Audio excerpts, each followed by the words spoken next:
Salut à tous, c'est Laurent et bienvenue dans ce nouveau tuto. Aujourd'hui, je vous propose de créer cet effet Pop Art Comics dans Affinity Designer.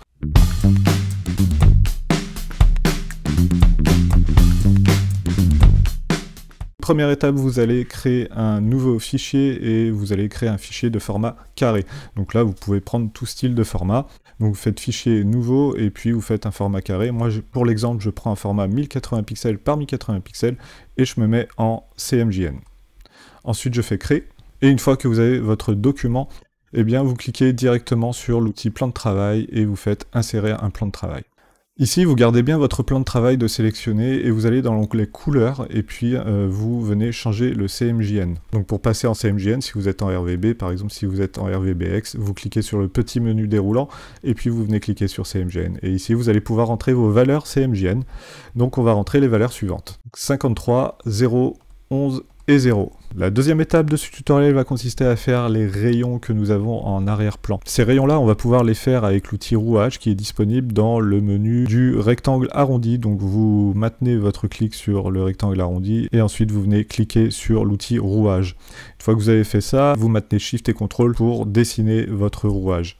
Vous allez pouvoir lui mettre une autre couleur, donc ici on va mettre un noir à 50%. On va pas mettre une couleur noire hyper intense, parce que sinon l'effet que je vais vous montrer ne va pas s'appliquer. Donc là vous pouvez vous mettre à 50 partout ou 70 partout, et ça sera très bien. Une fois que votre forme de rouage est tracée, vous allez pouvoir la configurer. Donc vous allez configurer le rayon d'orifice grâce à la barre d'outils contextuelle à 0, et le rayon interne aussi à 0. Et là, vous avez vos rayons qui sont tracés. Ensuite, vous pouvez changer, si vous le souhaitez, le nombre de dents, et comme ça, avoir un effet un petit peu plus sympa. Donc là, on peut se mettre à 20, comme on peut se mettre à 16, et on aura quelque chose de pas mal. Une fois que vous avez configuré votre rouage, vous pouvez prendre l'outil de déplacement, et avec un des coins du cadre de sélection, vous maintenez Shift et CTRL pour agrandir les rayons et faire en sorte qu'il dépasse bien de votre plan de travail. Ensuite, vous pouvez aussi faire en sorte que cette forme-là soit bien alignée sur le plan de travail, et vous pouvez aller dans les outils d'alignement dans la barre d'outils supérieurs. Vous cliquez sur aligner au centre pour l'horizontale et aligner au centre pour la verticale, et toujours en sélectionnant bien le plan de travail dans le menu déroulant. Maintenant, vous gardez bien votre calque rouage de sélectionner, et dans le panneau calque, vous allez sur les modes d'opacité et vous le passez en mode d'opacité lumière vive. Et ici, vous voyez que ça vous a créé un effet plutôt sympa. Si vous souhaitez atténuer un peu cet effet, vous pouvez jouer sur l'opacité du calque, et là, vous allez avoir quelque chose d'un petit peu plus discret. Moi, je reste à 100% personnellement. Maintenant, on va créer un effet de trame avec le pixel persona. Donc pour cela, vous cliquez sur le pixel persona et ensuite vous sélectionnez votre outil pinceau. Avec cet outil pinceau, vous allez pouvoir créer un effet de trame, et pour cela, il va falloir sélectionner un pinceau de texture. Donc c'est un pinceau de texture qui est déjà fourni dans Affinity Designer, et donc dans le panneau pinceau, vous allez cliquer sur la catégorie texture. Ensuite, vous allez sélectionner pinceau demi-ton 01. Vous allez prendre une largeur un petit peu plus grande que 128 pixels. Ici, vous pouvez passer à 500 pixels par exemple. Et ensuite, vous faites bien attention à avoir un CMJN avec des valeurs à 70 ou moins, mais n'ayez pas une couleur noire très intense. Ensuite, vous allez pouvoir peindre directement sur votre espace de travail, et ça va vous créer un nouveau calque, donc tramé.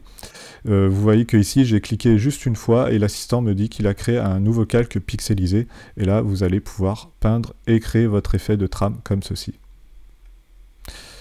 Voilà. Donc là, on a quelque chose qui est plutôt intéressant, et on va pouvoir passer ce calque-là en lumière vive, là aussi, pour avoir une trame un petit peu plus discrète. Ce calque, vous pouvez aussi l'agrandir ou le rétrécir comme bon vous semble, et vous pouvez aussi le centrer sur votre plan de travail, ça sera très bien. Vous pouvez maintenant retourner dans le designer persona et sauvegarder votre travail. Dans cette nouvelle étape du tuto, vous allez pouvoir créer un dessin d'explosion, et pour créer ce dessin, on va une nouvelle fois utiliser l'outil rouage. Vous allez le configurer de la manière suivante. Vous allez mettre seulement 7 dents. Ensuite, votre rayon interne, vous allez le passer à 60%. Et ensuite, le rayon d'orifice, vous allez le mettre à 0%, ainsi que la taille des dents à 0%. La croche, pareil, vous vous mettez à 0%. Et là, attention, la courbure, vous vous mettez à moins 100%. Et là, vous avez créé un effet d'explosion. Cette forme, vous voyez qu'elle n'est pas parfaite, puisqu'ici, on a des arcs brisés et non pas des arcs complètement arrondis. Donc, pour rectifier ce défaut-là, eh bien, on va vectoriser notre forme. Donc, on fait un clic droit sur notre forme et on fait convertir en courbe. Une fois que vous avez fait ça, vous allez pouvoir sélectionner les nœuds qui sont au milieu donc des arcs brisés. Vous maintenez Shift et vous venez sélectionner chacun des nœuds avec l'outil nœud, bien sûr. Voilà.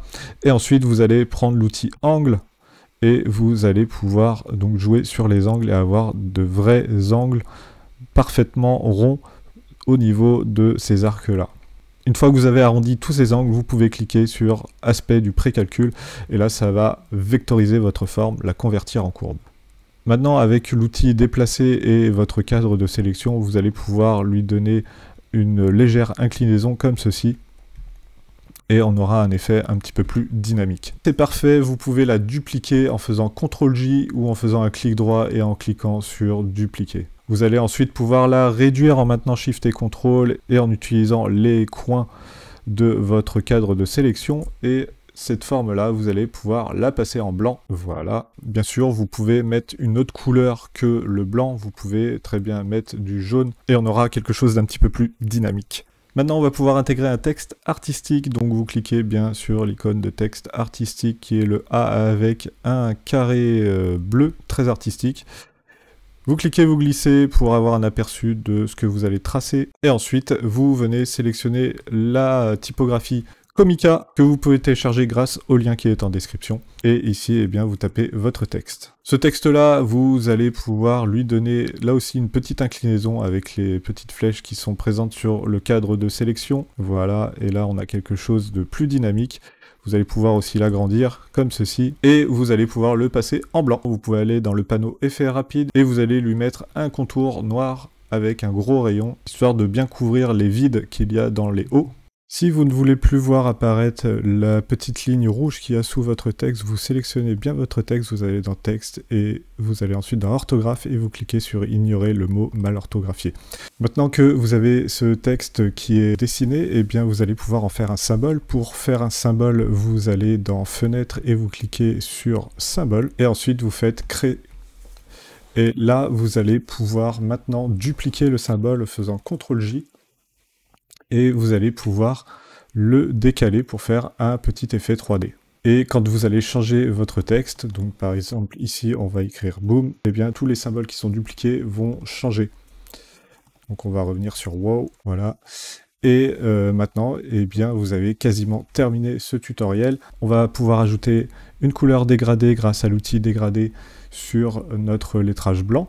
Donc on clique, on glisse, on trace notre dégradé, on vient changer ensuite la première pastille, on clique bien dessus et on vient mettre une couleur en premier et on va cliquer ensuite sur la pastille du dessous pour mettre une autre couleur. Et bien sûr à tout moment vous pouvez réajuster votre couleur si vous le souhaitez. Voilà, vous avez quasiment terminé le tuto. Si vous voulez exporter cette image en JPEG, et bien vous allez dans Fichier et vous cliquez sur Exporter. Et ensuite, vous choisissez le format JPEG dans le menu déroulant et vous cliquez sur Exporter. J'espère que ce tuto vous aura plu et vous aura été utile. Si c'est le cas, laissez-moi un petit commentaire et un petit pouce levé en l'air pour référencer la vidéo. Si vous faites partie des 70% de spectateurs qui ne sont toujours pas abonnés à ma chaîne, mais qui regardent les vidéos, eh bien abonnez-vous, c'est gratuit, vous pouvez vous désabonner à tout moment. Et en attendant, eh bien je vous souhaite un très bon apprentissage avec Affinity Designer. Je vous dis à plus, c'était Laurent. Ciao!